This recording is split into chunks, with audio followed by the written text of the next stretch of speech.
베드로 후서 1장 1절에서 11절까지입니다.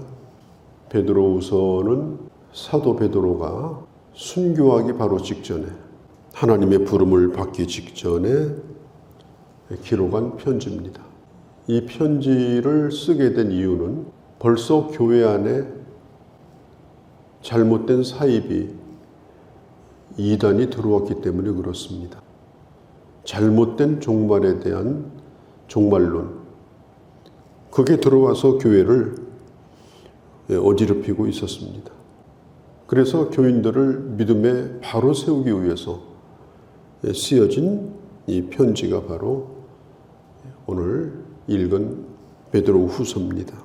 이 편지를 받고 있는 사람들은 누구냐? 예수님의 의를 힘입어 동일하게 보배로운 믿음을 가진 자다. 여기 동일하게 보배로운 믿음이다. 똑같은 구원이고 또 믿음도 똑같은 믿음입니다. 다 똑같이 일반입니다. 나는 특별한 믿음으로 구원을 받고 저 사람의 믿음은 보통이다. 아니에요. 그걸로 친다면 예수님의 이 제자인 베드로야말로 특별한 믿음이죠. 그렇지만 그는 그 자신에 관하여도 그렇게 말하고 있지 않습니다. 당신들과 내가 동일한 그런 구원을 받았다. 그런데 그 믿음은 무슨 믿음이냐? 우리 모두가 보배로운 믿음을 가지고 있는 자다. 그리고 이것은 우리가 함께 소유하고 있는 것이다. 동일한 믿음, 또 함께 받은 것. 그게 우리가 가지고 있는 믿음이에요. 그럼 이단들의 특징은 뭐냐? 자기들이 아주 특별하다고 가르쳐요. 지금 일반 교회가 믿는 이 신앙은 다 아무것도 아니다. 우리한테 와야 구원받는다. 우리한테 와야 신앙생활을 잘할 수 있다. 그러면서 뭔가 새로운 걸 얘기를 해요. 그게 이단의 특징입니다. 이제까지 우리가 물려받은 역사적 기독교, 또 잔가지가 아니고 정통적인 이 기독교의 정통성, 이것에서 벗어나면 벌써 사이비가 되는 거고 이단이 되는 거예요. 그래서 가만히 들어봐 가지고 뭔가 이상하면, 뭔지는 모르지만 뭔가 이상하다, 아직은 그 뭔지 모르겠다, 그러면 호기심을 가지고 달려들면 안 돼요. 그것은 분명히 문제가 있는 겁니다. 그것은 뭔가 거기에 함정이 있는 것입니다. 오늘 내가 가지고 있는 믿음이 하나님이 주신 믿음이기 때문에 내가 가지고 있는 믿음과 내가 하나님으로부터 받은 의와 동일한 것이 아니면 그것은 결코 복음이 아니다. 우리는 그 정도의 확신을 가지고 살아야 돼요. 그것은 예수님으로부터 내려온 것이요, 12사도로부터 내려온 것이요, 그 사도들이 물려준 신앙의 유산을 물려받은 사람들로부터 배운 것이요, 그리고 바로 우리 교회가 바로 그런 교회다. 이 확신을 가지고 이 분명한 이 뼈대를 가지고 신앙생활을 하셔야 됩니다. 그러니까 복음에는 결단코 증부판이 없습니다. 또 복음에는 개정판도 없어요. 바꿀 일이 아무것도 없어요. 우리가 가지고 있는 믿음은 주님으로부터 받은 믿음입니다. 자, 베드로는 자기가 예수님의 바로 직제자잖아요. 직접 배운 직제자. 직제자이지만은 우리도 역시 당신과 똑같은 동일한 믿음을 가졌고, 그리고 이것은 보배로운 믿음이다. 우리가 받은 구원은 율법의 의가 아니다. 율법의 의가 뭐예요? 다른 사람보다 조금 더 잘하는 게 율법의 의예요. 결코 그것 때문에 구원받은 게 아니에요. 그것 때문에 내가 더 멋진 게 아니에요. 하나님의 주신 은혜로 말미암아 오늘 나의 나됨에 대하여 분명한 확신을 가지고 사는 것, 그리고 옆에 있는 주의 자녀를 그렇게 대하는 것, 이게 바로 바른 신앙을 가진 것이다. 자, 2절에 보면은 하나님과 예수 그리스도를 아는 충만하고 완전한 지식으로 말미암아 은혜와 평강이 넘치기를 바란다. 예수 그리스도를 아는 그 완전한 지식, 그분이 누구인가를 아는 사람, 그 사람이 바로 하나님의 은혜와 평강이 충만한 사람입니다. 오늘 우리가 찬송가 266장을 불렀는데요. 그 찬송가 가사가 뭐예요? 주 예수를 깊이 아는 놀라운 그 은혜, 하늘나라 즐거움이 매일 새롭도다. 그러니까 예수 그리스도를 깊이 아는 그 영적인 지식 안에서 하나님의 평강, 하나님이 주시는 즐거움을 풍성하게 누리는 겁니다. 그러니까 이것에서 떠나게 되면 불안한 거예요. 이것에 대해서 떠나게 되면 마음이 어두워지는 거예요. 그러나 주님이 누구인가를 알고 그것을 붙들고 있으면 은혜와 평강이 늘 우리 안에 충만하다. 그래서 이 베드로도 하나님과 우리 주 예수 그리스도를 알므로 은혜와 평강이 너희들에게 있을지어다. 그의 신기한 능력으로 우리가 하나님의 자녀로 살아갈 수 있는 것은 그의 신기한 능력 때문에 그렇습니다. 주님이 주시는 성령의 역사로 말미암아 내가 예수를 믿고 또 내가 지금 예수를 믿고 있는 이 믿음 안에 거하는 이 삶이라고 하는 것은 이것은 신비한 거예요. 하나님의 그 놀라운 은혜 가운데 주님이 우리를 붙들어 주심으로 우리가 하나님의 자녀의 길, 생명과 경건에 속한 모든 것을 주님으로부터 공급받아서 오늘 3절에 우리가 신앙생활을 하게 되는 것입니다.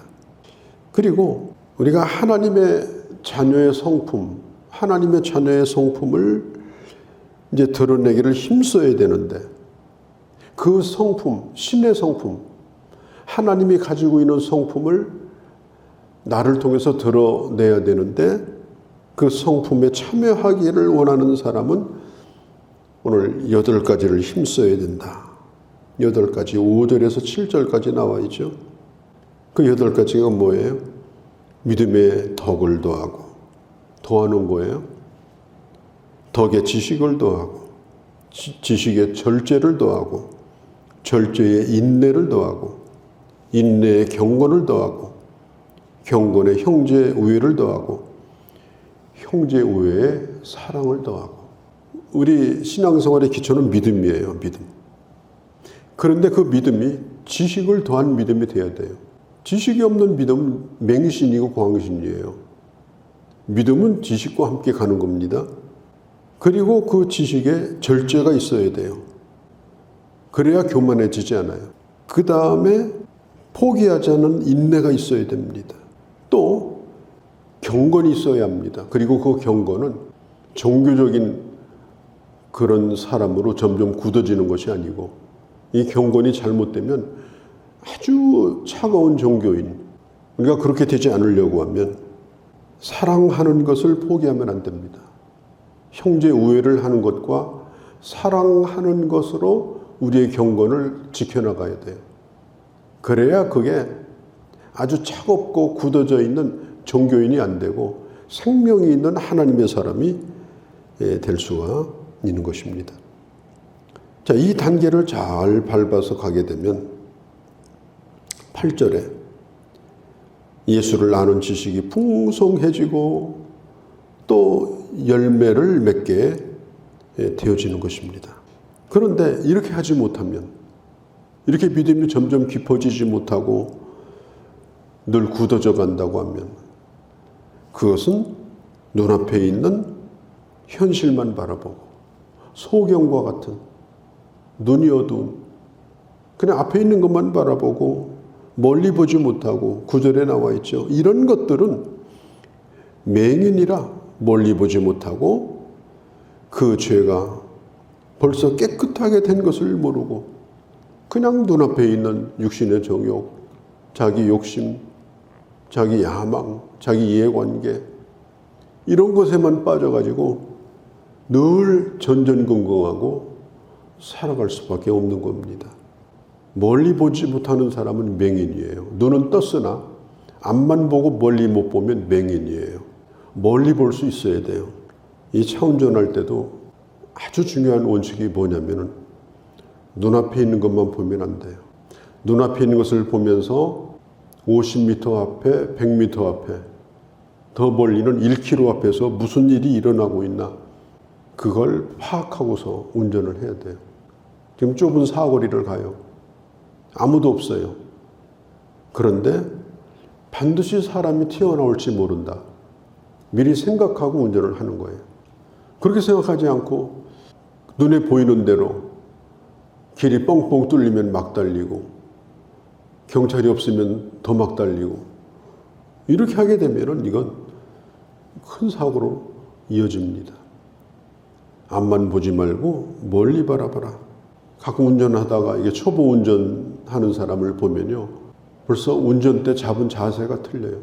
운전대에다가 턱을 대고요, 눈앞에 있는 무슨 모이를 쪼아먹으려고 하는 닭처럼 앞을 이렇게 쳐다보는 사람은 거의 100% 그 사람은 초보 운전이에요.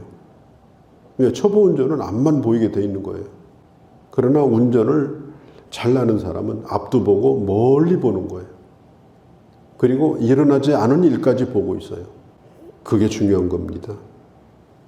우리 예수 믿는 사람은 내 눈앞에 있는 현실도 있어요.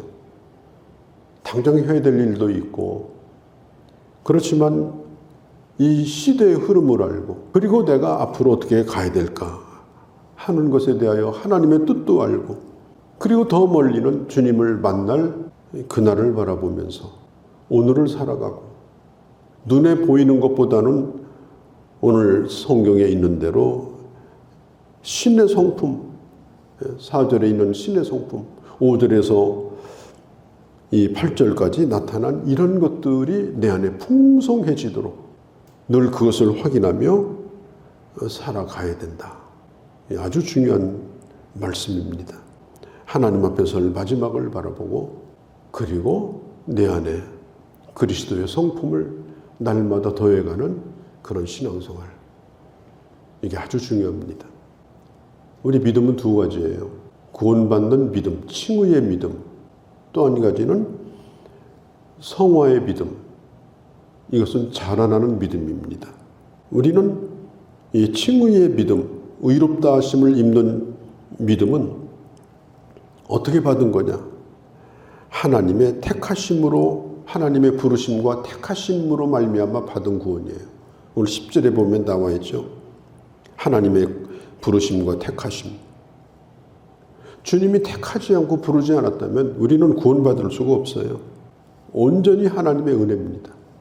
그러나 택하심을 받고 구원받았다 할지라도 내가 지속적으로 그 은혜 가운데 굳게 서지 않으면, 그러니까 택하심과 구원의 부르심에 지속적으로 서 있어야 되는 거예요. 굳게 하라. 그래야 실족하지 아니하리라. 실족하지 아니하리라 이 말이 뭐냐면, 뭐하고 똑같은가 하면, 요즘 현대어로 번역하면요, 에러가 나지 않는다. 고치고 잘한 기계는요, 버릴 때까지 정상으로 돌아가요. 그래서 못 써서 버리는 건 아니에요. 너무 오래돼서 버리는 거지. 신앙생활도 마찬가지예요. 에러가 나지 않는 거예요.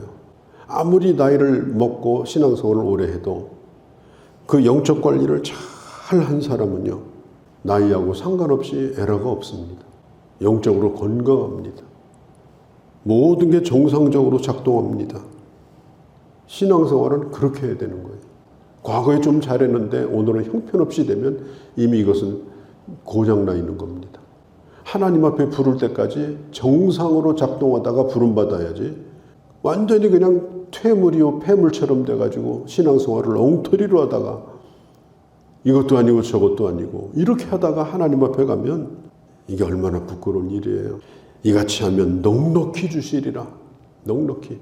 턱걸이하는 신앙생활이 아니고 넉넉히, 날마다 이 확신 가운데 살아갈 뿐 아니라, 그리고 오늘 주님이 우리를 부르신다 하더라도 아주 건강한 모습으로 영적으로 우리 하나님 앞에 설 수 있도록 그렇게 우리의 길을 가야 된다. 하나님이 주신 좋은 것들을 잘 간직할 뿐 아니라 잘 갈고 닦고 믿음에 그리고 덕에 또 지식에 절제에 인내에 경건에 형제 우애와 사랑을 날마다 더하고 참 하나님의 자녀의 아름다움을 잃어버리지 않고 끝까지 믿음의 길을 잘 걸어가는 그런 주님의 자녀들이 되어야 할 줄로 믿습니다. 거룩하신 우리 아버지, 오늘 베드로 후서를 저희가 보았습니다. 참으로 우리에게 주신 귀한 말씀이 아닐 수가 없습니다. 우리가 동일하게 받은 이 믿음, 함께 누리고 있는 이 믿음의 길에서 벗어나지 않게 하시고 이걸 굳게 붙들 뿐 아니라 그리고 갈고 닦아서 더욱더 풍성하여지고 아주 건강하게 정상적으로 주님 안에서 살다가 넉넉히 하나님의 나라에 들어감을 얻는 그런 멋진 하나님의 사람으로 살아가는 저희가 되기를 원합니다. 이런 은혜를 간절히 사모하오며 오늘도 주께 의탁하오며 우리 주 예수님의 이름으로 기도하옵나이다. 아멘.